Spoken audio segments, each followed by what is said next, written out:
Baik, Assalamualaikum warahmatullahi wabarakatuh, rekan-rekan semua. Selamat sore. Eh, Kita bertemu di perkuliahan pertama untuk mata kuliah Seismik Refleksi 2, gitu ya. Eh, ini mungkin agak sedikit berbeda ya dengan mata kuliah sebelumnya, yaitu Seismik Refleksi 1, yang mana pada mata kuliah tersebut kita membahas basic teori tentang prinsip penjelaran gelombang seismik refleksi, gitu ya. Nah, di mata kuliah ini merupakan lanjutan dari mata kuliah seismik refleksi 1, yang mana saat ini kita akan berfokus pada tahapan seismik processing, gitu ya, untuk seismik refleksi 2 ini.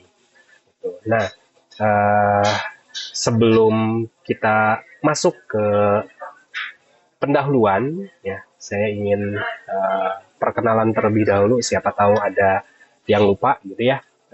Nama saya Maman Rohaman, saat ini sebagai dosen teknik geofisika di Universitas Pembangunan Nasional Veteran Yogyakarta. Seperti itu ya. Nah, sebelum masuk ke teori, kita akan membahas tentang kontrak perkuliahan. Ya, di mana kontrak perkuliahan ini kita awali dengan yang namanya capaian pembelajaran. Ya. Nah, untuk capaian pembelajaran ini ada 6 capaian pembelajaran pada mata kuliah seismik refleksi 2. Ya. Untuk yang pertama ini berupa nilai-nilai atau norma-norma dan etik akademik yang perlu dicapai pada mata kuliah ini, gitu ya. Harapannya rekan-rekan mahasiswa bisa menginternalisasi nilai, norma, dan etika akademik, ya. Yang kedua, teman-teman bisa menjelaskan, berdiskusi, menganalisis, serta menerapkan dasar-dasar ilmu geofisika, dalam hari ini berfokus pada ilmu seismologi, ya, atau ilmu kegempaan, karena kita berbicara seismik refleksi.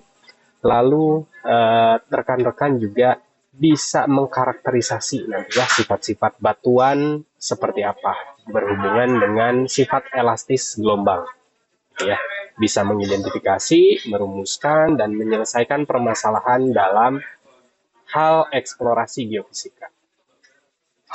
Lalu yang berikutnya, rekan-rekan diharapkan dapat menjelaskan, berdiskusi, menganalisis konsep-konsep fisika yang bekerja di dalam berbagai peralatan dan software. Ya, mungkin untuk seismik refleksi kita tidak akan deal dengan peralatan, gitu ya, tetapi kita akan deal dengan software untuk mengolah data. Seperti itu. Nah, capaian pembelajaran berikutnya ya CPL 6 dan CPL 9 ini rekan-rekan diharapkan mampu menjelaskan, memanfaatkan, dan secara operasional bisa memanfaatkan kemajuan ilmu pengetahuan dan teknologi geofisika yang diperlukan untuk pengembangan wawasan dan hasanah keilmuan. Ya, serta yang terakhir, capaian yang diharapkan adalah melakukan pemodelan.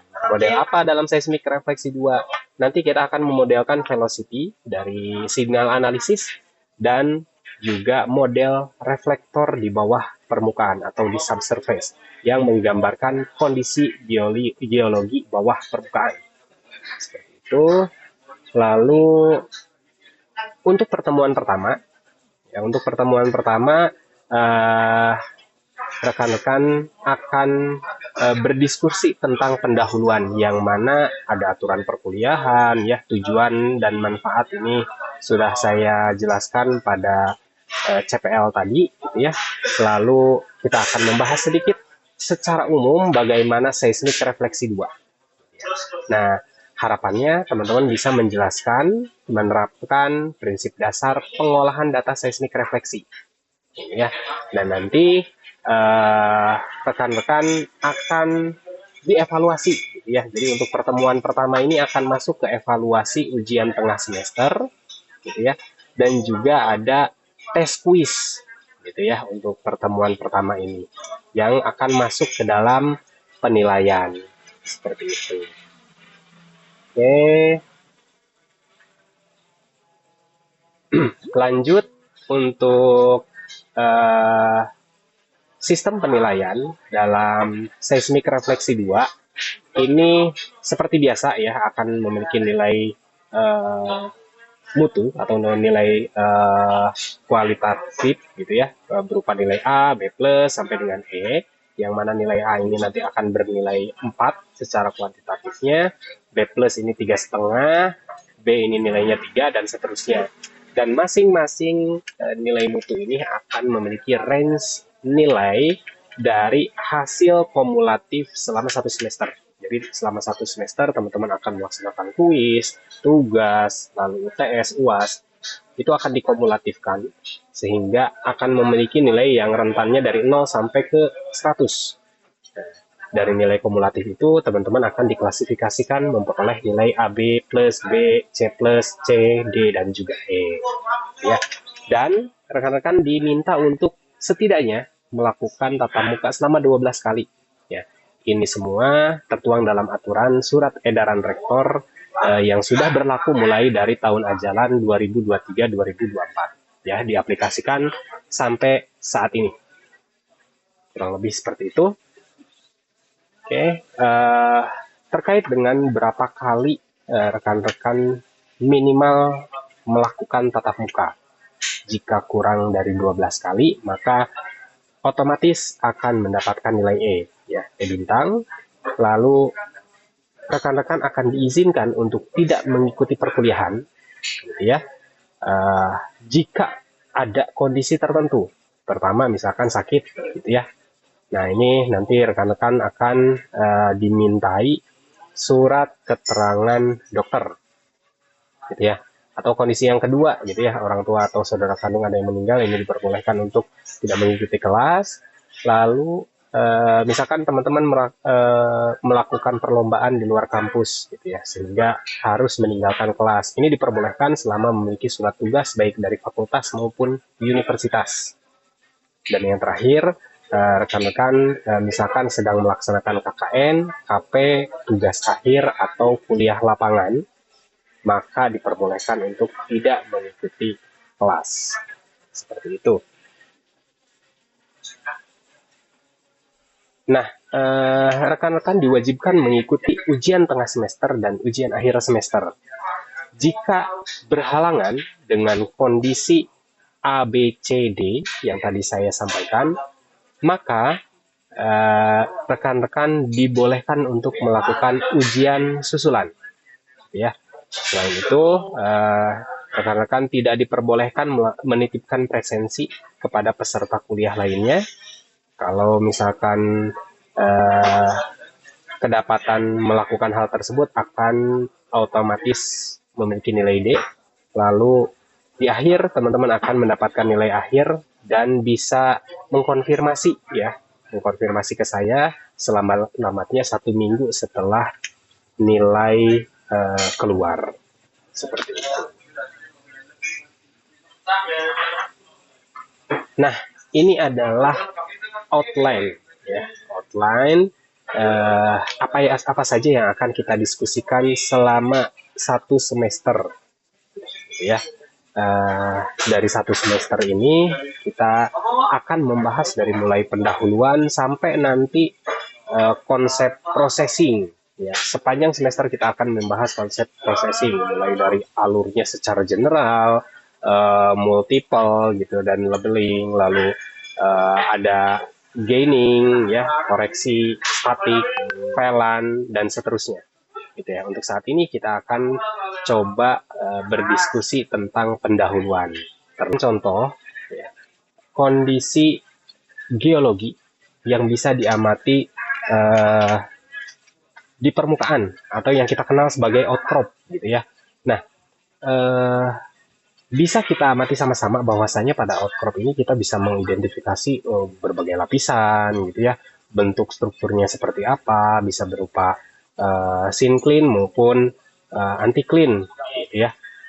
Dan juga kita bisa mengamati ketika memang ada sesuatu conformity yang terpotong oleh struktur. Misalkan kita punya lapisan tertentu di bagian ini, yang mana dibatasi oleh struktur, di sebelah kirinya dia posisinya tidak sejajar lagi, tapi berada di bagian bawah, gitu. Nah, ini kurang lebih kondisi geologi yang kita kenal sebagai sesar normal atau normal fault. gitu ya.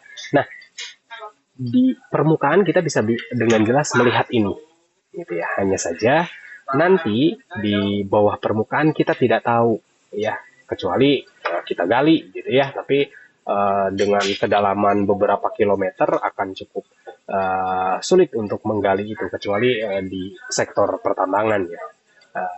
Nah, dari sini tuntutan kita sebetulnya adalah bagaimana menggambarkan kondisi di bawah permukaan. Dengan kondisi batuan yang di permukaan aja dapat kita identifikasi seperti ini.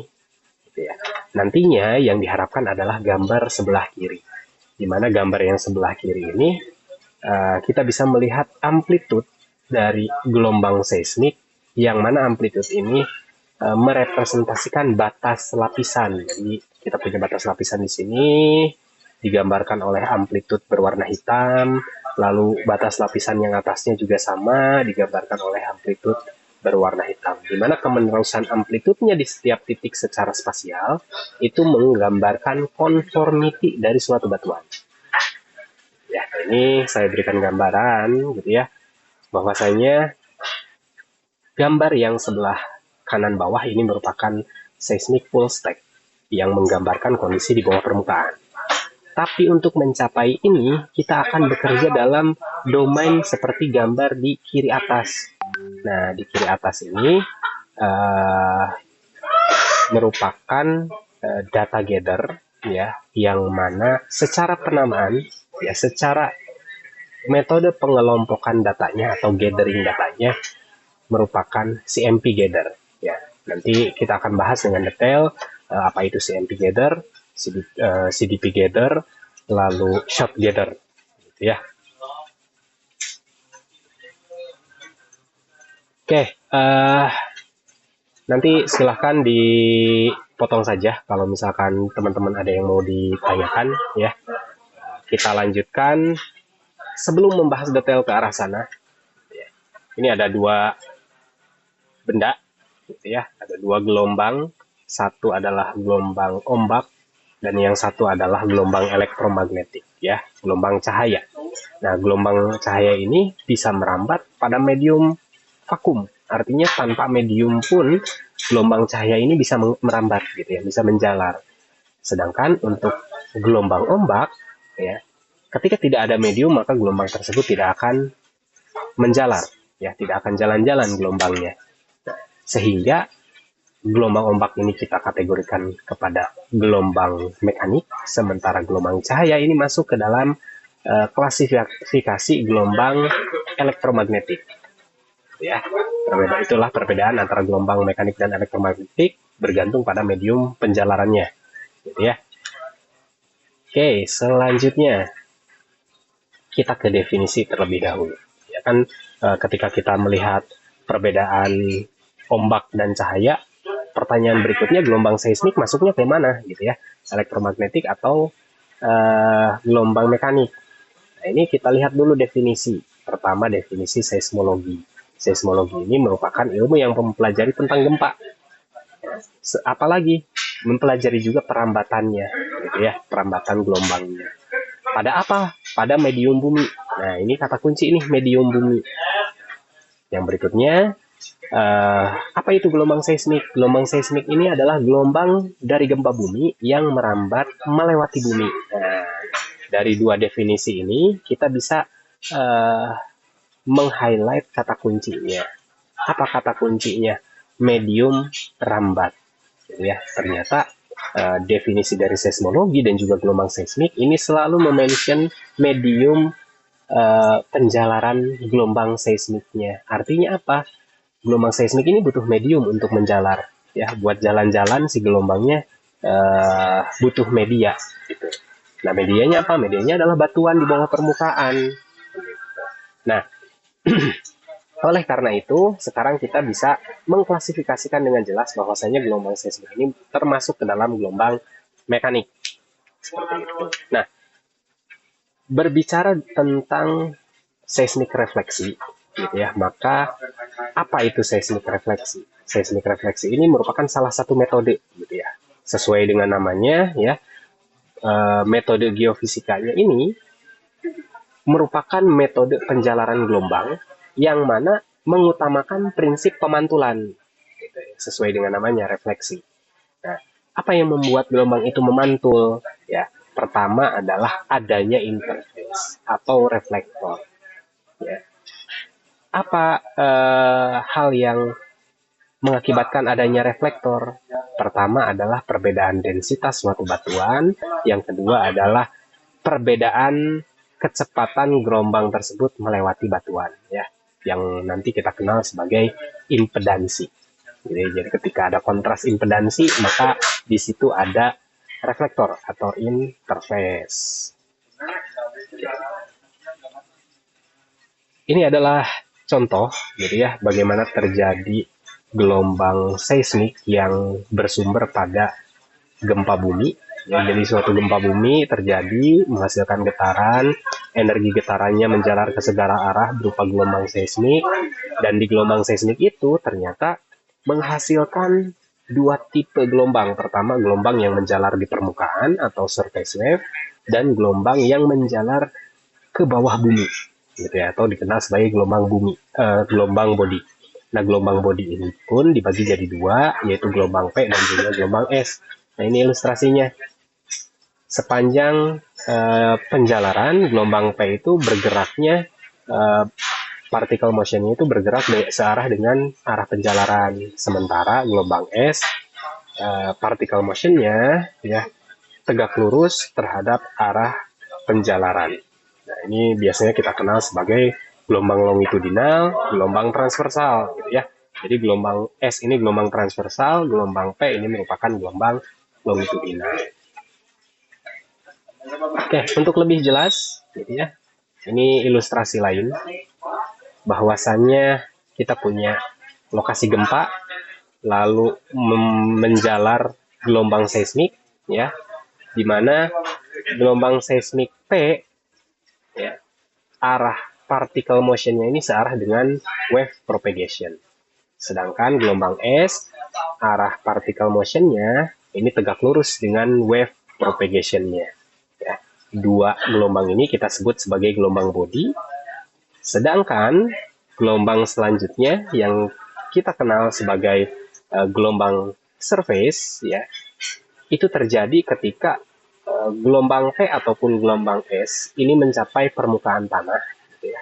Maka gelombang tersebut tidak berhenti, ya, tapi terkonversi menjadi gelombang permukaan sampai akhirnya energinya habis, gitu ya. Nah, ketika menjadi gelombang permukaan, gelombang tersebut bisa berupa gelombang Rayleigh atau gelombang Love. Perbedaannya apa? Gelombang Rayleigh ini puncak dan lembahnya searah sumbu Z, gitu ya, seperti ini, puncak dan lembahnya. Sementara untuk gelombang Love ini lateral, ya, searah sumbu Y, ya, dia lateral, goyangnya kanan kiri. Ya.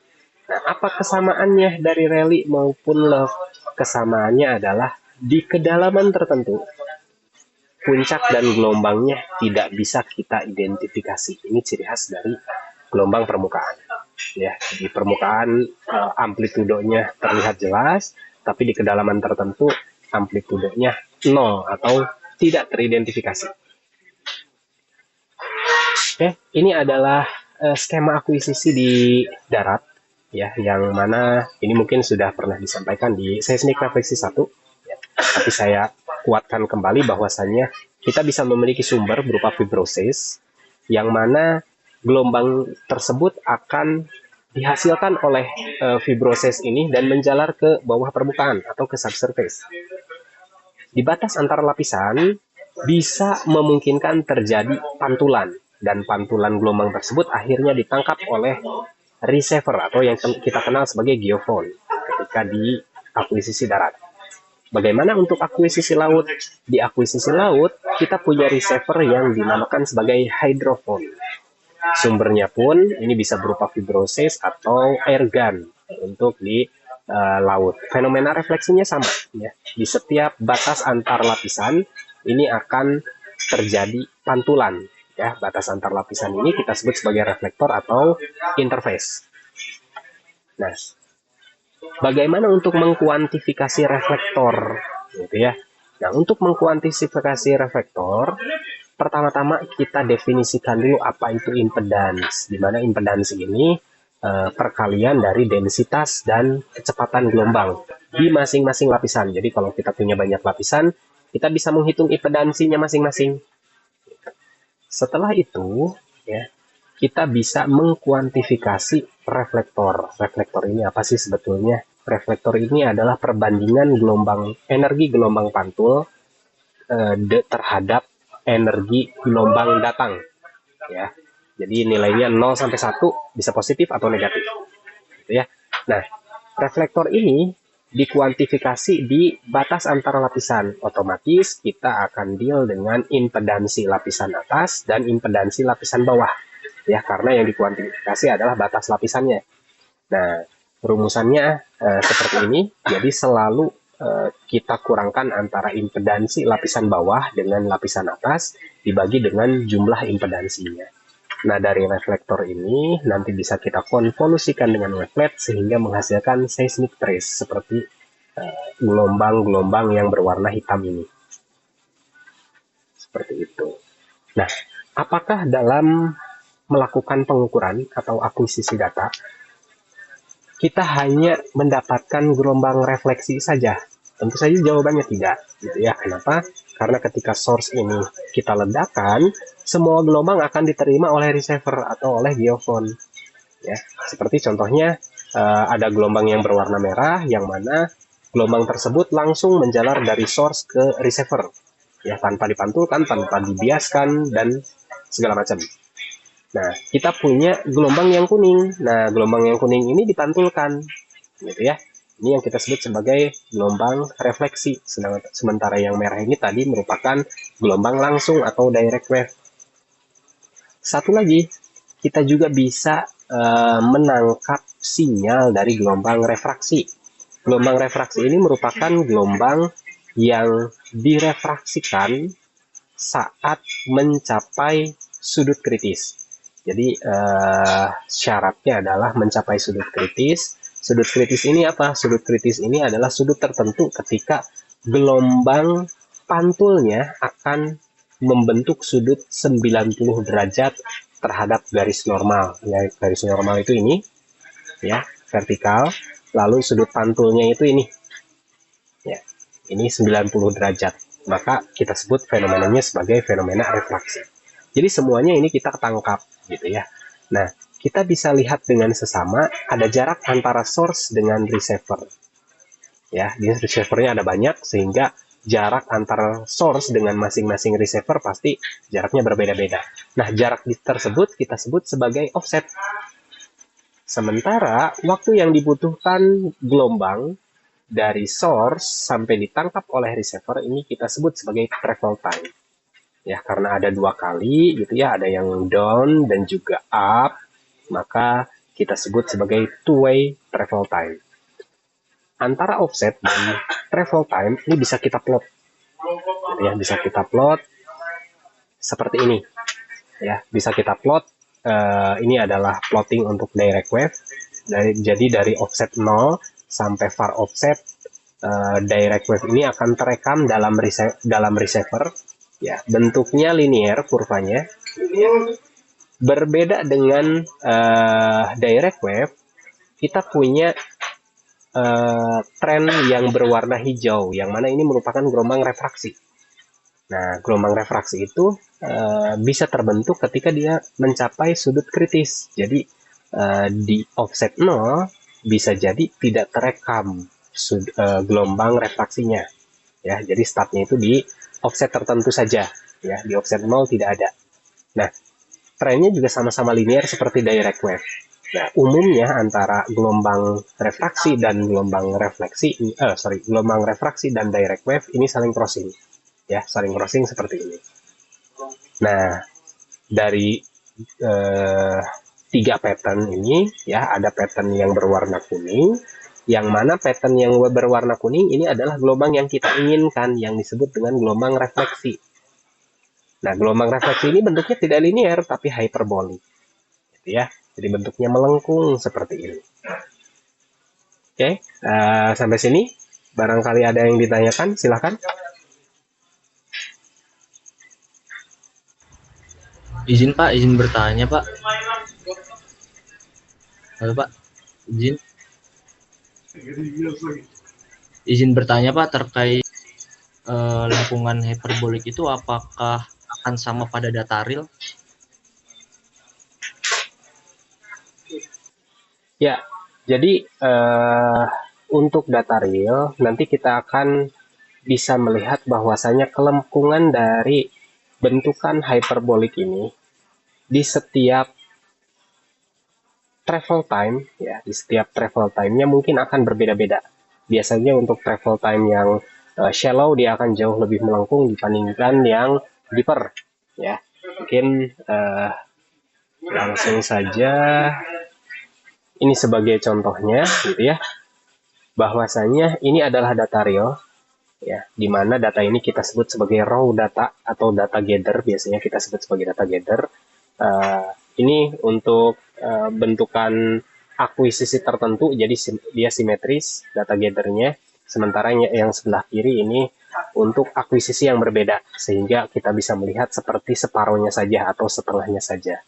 Nah, bentuk lengkungannya mungkin akan seperti ini ya. Jadi cukup melengkung sekali untuk event yang shallow di travel time sekitaran 1. Nah, sekitaran 1,5 dia lengkungannya menjadi landai. Nah, itu perbedaannya. Lalu kita juga bisa menyimak sama-sama punya direct wave gitu ya. Ini kurva yang berwarna merah ini merupakan direct wave. Ada pada zero offset sampai ke far offset. Lalu kita juga akan punya gelombang refraksi untuk gelombang yang berwarna biru.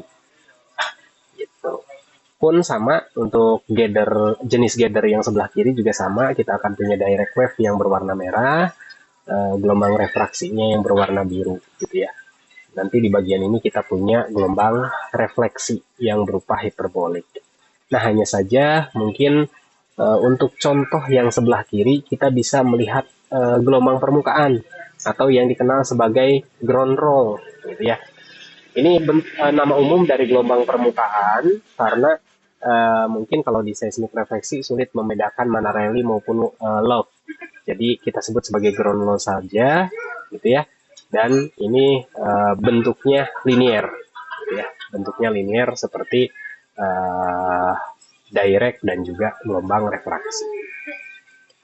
Oke, nanti akan ada assessment ya, berupa tugas. Ini simple. Teman-teman akan diminta untuk menghitung akustik impedance tiap lapisan, dan juga teman-teman akan diminta untuk menghitung berapa koefisien refleksinya, gitu ya. Dan yang terakhir di bagian ini teman-teman akan diminta untuk mengidentifikasi ground roll, direct wave, gelombang refleksi dan gelombang refraksi. Jadi nanti tinggal digambar saja ya. PPT ini akan dibagikan, teman-teman akan diminta untuk menggambar bagian mana yang ground roll misalkan, bagian mana yang refleksi maupun refleksi, dan bagian mana yang direct wave. Oke, saya rasa cukup sekian pertemuan kita hari ini. Ya, terima kasih atas kehadirannya rekan-rekan semua. Selamat sore. Wassalamualaikum warahmatullahi wabarakatuh.